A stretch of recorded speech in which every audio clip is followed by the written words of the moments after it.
Inclusive, nesse sentido, a gente tem um trunfo que, assim, o torcedor aqui pode falar que é, cara, tem um cara aí, o Gavetinha Aberta, conhecido aí entre os amigos dele aí, que é a nossa arma secreta. Gavetinha aberta.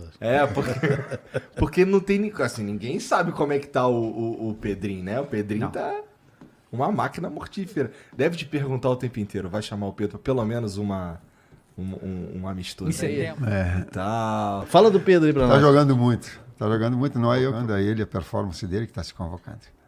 Num jogador com características específicas para função. Exatamente. Isso era uma parada que a gente também tava falando aqui. Cara, ele é um 9 que talvez a gente esteja precisando mesmo, né? Ele faz um pivô como, sei lá, cara. Aqui no Brasil é brincadeira o pivô que ele faz, cara.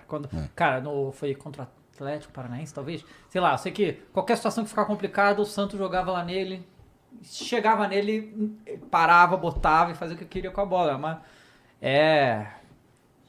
O cara tá metendo bicicleta. Pois é. Ontem teve um lance específico de uma bola que colocaram nele e ele escora para Arrascaeta, vindo ele finaliza do lado do Everton, um lance perigoso. Então tu vê as percepções, é um jogador que não só tem qualidades técnicas, como raciocina numa mesma dimensão que esses jogadores que apresentam. Então ele tem uma característica difícil. Não vai ter velocidade. Se quer dele velocidade, não vai ter. Não vai transição em velocidade, não vai ter. Mas vai ter um pivô, um jogador da jogada combinada e de cabeceio. Sim.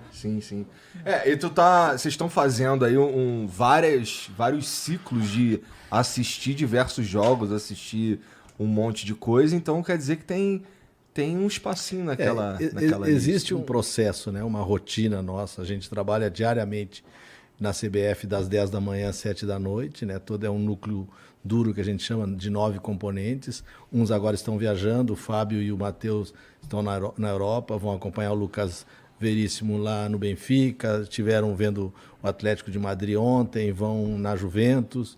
O Sampaio, junto com o Gui, nosso fisiologista, está no México acompanhando o Dani Alves. O Tite está indo agora para a Europa com o Juninho, Paris e Londres, né? E a gente continua acompanhando. Ontem a gente esteve no Allianz Arena, acompanhando Palmeiras e Flamengo. Agora tem os jogos de meio de semana da Copa do Brasil.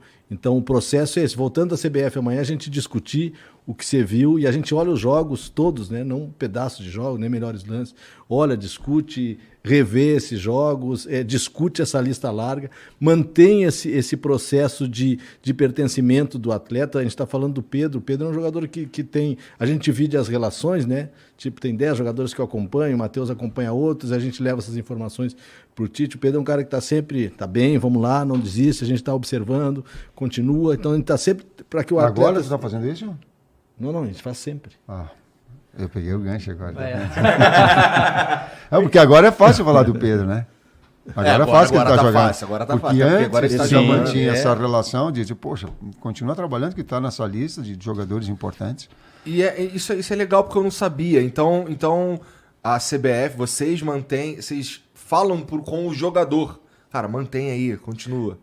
Te fala por WhatsApp e a gente vai até eles, né? Ou no seus CTs, ou conversar com as suas comissões, conversar com o seu departamento físico, clínico. A gente usa muito, médico fala com médico, preparador fala com preparador, dirigente fala com dirigente, para ter a mesma língua, treinadores falam com os treinadores, com os atletas, conversamos muito com os atletas. É um acompanhamento diário. Assim como, desculpa, é uma coisa legal para falar que aconteceu conosco recentemente, eu não tenho estudado, a gente faz também consultoria com o atleta. A gente trouxe o Felipe Luiz para ficar um dia inteiro conosco. Legal. Por quê? Porque ele é um jogador diferenciado. Não, quando acabar a carreira, ele vai para ou treinador, dirigente, alguma coisa. Aí as percepções que ele tem em termos táticos e o nível pessoal dele é muito grande. É muito grande. Então a gente trouxe ele, não sei um dia inteiro, eu acho que era no início da tarde, e ficamos a tarde toda fazendo perguntas para ele, daquilo que ele dimensionava dos trabalhos, daquilo que foi na seleção, daquilo que foi nos treinamentos, daquilo que era nos seus clubes, para que a gente tivesse uma cadeira vazia e que o atleta pudesse trazer para nós algumas informações, alguns sentimentos que ele sentiu de experiências todas. E agora me fez lembrar... Como foi feito com o Fernandinho lá em Manchester.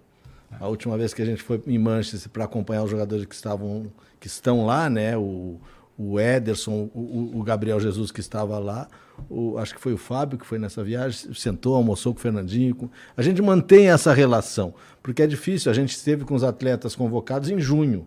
Vamos estar com eles novamente em setembro e depois em novembro. Então tem que haver uma maneira de aproximar. E essa maneira não pode ser só online, né? Ela tem que ser presencial. E a gente tem feito isso.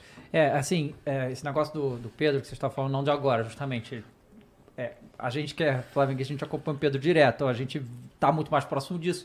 E a gente sabe que não é de hoje que o Pedro está jogando bem, apesar de ele estar reserva do Flamengo, mas para 2020, se não fosse o Pedro, eu acho que a gente não era campeão. Né? Teve um período que o Flamengo ficou, sei lá, quantos jogadores com Covid, e ele fez gol um atrás do outro e tal, ele foi muito importante. E teve aquele, e isso é uma coisa que me divide muito, né, foi na Olimpíada, né? O Pedro foi convocado para a Olimpíada, era para ele estar nesse grupo. E o Flamengo não liberou, né? Que também foi um período de queda de braço do Flamengo com a CBF. Isso aí, porque tinha muitos jogadores convocados, não só do Brasil, mas de outro, teve a Copa América junto, foi uma confusão, e o Flamengo não quis liberar o Pedro que não precisava, né?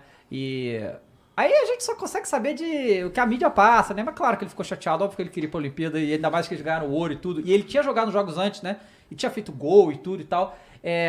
Vocês já estavam olhando ele desde lá, né? Desde antes, obviamente, Sim. ele foi ser convocado pra lá. Pesou pra vocês ele não ter ido pra Olimpíada, jogar pra vocês verem mais ele de perto? Sim. E anteriormente nós tínhamos convocado o Pedro quando estava no Fluminense e ele machucou. E aí veio o Richarlison no lugar dele. Porque eu conversei com o Abel e o Abel falou assim, Tite tem um jogador que ele é gol, ele cheira gol, ele tem que é o Richarlison. Se tiver um jogador com essas características diferentes do Pedro, tem. E eu tenho uma muito boa relação e sei da qualificação do Abel e trouxe o Richarlison na sequência porque a gente acompanhava. Mas o Pedro já vinha naquele momento. Veio depois também e entrou no jogo contra a Venezuela, que nós precisávamos ir aqui em casa. A Venezuela veio com um caminhão e mais um ônibus e mais tudo lá atrás. E nós batendo, e precisava de um duplo pivô na frente. E lembro que a gente colocou ele, Gabriel Jesus, eu acho que foi o ele e o Richarlison por dentro. Nós ganhamos da Venezuela aqui. Então é um jogador que empresta essa característica que a gente vem. Depois ele teve um momento que não deu uma sequência, mas de alguma forma torcendo sempre para que ele tivesse, por essa característica também. Sim.